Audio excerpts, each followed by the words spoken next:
Hi there everyone, today I am making Philly Cheesesteak Pizza. So I have some roast beef. This is not our favorite, but both grocery stores were out of the one that we love. We really enjoy the one by Greater Value. So this is just some roast beef. If you have some left over, you can use that too.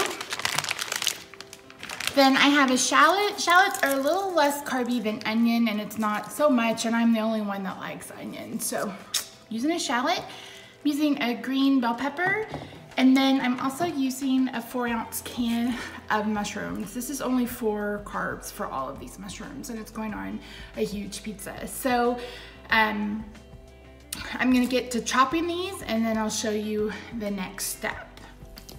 So voiceover Misty is taking over. So I'm gonna go ahead and chop up this bell pepper and chop up the shallot. Now I like to leave my bell peppers in pretty big chunks. I also like to leave them, put it on there raw because I still like a lot of crunchiness to my vegetables. But you could absolutely 100% saute these first if you wanted to. And I use canned mushrooms on pizza. I don't know why. I think it's because that's the way I grew up eating pizza.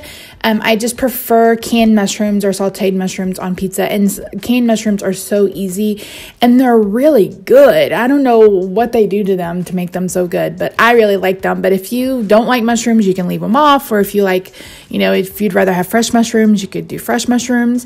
If you don't want to go through the trouble of doing a fathead crust, you could go ahead and, put this in a portobello cap. Or you can put them into put all this into the green bell pepper. I've done that before. So I'm going to go ahead and chop up the roast beef. Like I said, this is not our favorite. I don't like this roast beef at all. I think it's disgusting and I hated it. But you guys know that Rob does the groceries, so sometimes I just don't complain.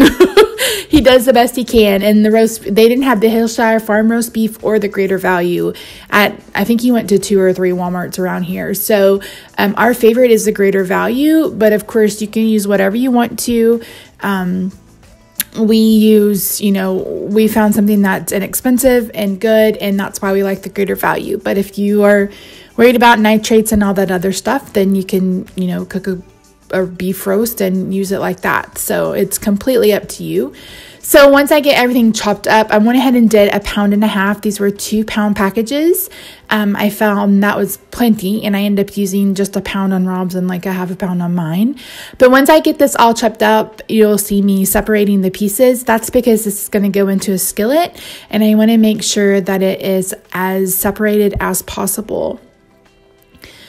So I'm just trying to slice it kind of against the way it's sliced. And yeah, so in this, no, don't use this roast beef. It is not bueno.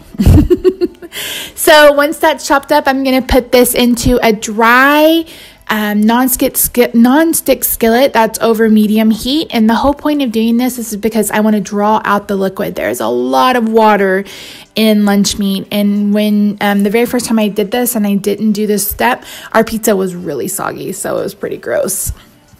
So I didn't show how to make a fathead crust. I mean, there are thousands of recipes and videos out there on how to do it, but this is what it looks like. I will add the additions that I put in ours in the description down below. I add a 1.5 teaspoons of baking powder and 1/4 teaspoon of xantham gum. It gives it such an amazing texture, and then I put Italian seasoning in it. And I doubled the recipe. I made 2 pizzas, one for Rob and one for me. This is Rob's. So for the sauce, I just put down a couple of tablespoons of heavy cream and then sprinkle the top with Parmesan cheese. So basically it's like making an Alfredo sauce, like a cheese sauce, without having to go through all the extra steps of doing Alfredo. So it's simple, it's easy, and it's delicious. Even though the crust is made of cheese, I do add a little bit of cheese on top just to help kind of keep the toppings on top of the pizza. So that's Rob. It's easy peasy. He doesn't like vegetables, so he just gets meat and cheese. And then again, this one is mine, so I'm going to add heavy cream, and then I just kind of sprinkle it around some Parmesan cheese. This is just out of a can. You could use fresh shredded if you want to.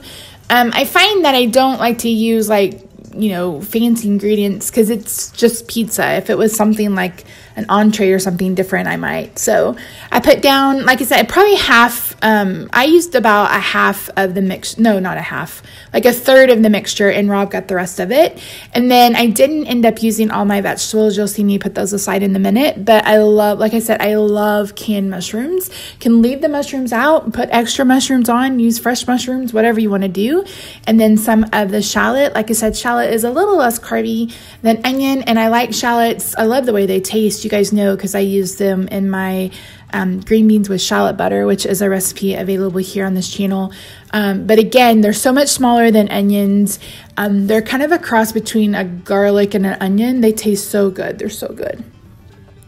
So yeah, and then I'm adding, like I said, just enough cheese to kind of keep the toppings glued to the crust. And then I'm going to put this in a 400-degree oven for about 10 minutes. And then I turn on the broiler and broil it for 1 to 2 minutes. Make sure that you keep an eye on it. We have a gas broiler, so for sure I keep an eye on it. But here I am putting the vegetables away. You can see how much I have left. And this will be good, just, sauteed up or put with eggs. But here's our pizzas. So good, so tasty, so fast. I hope you give it a try, and I'll see you soon. Bye for now.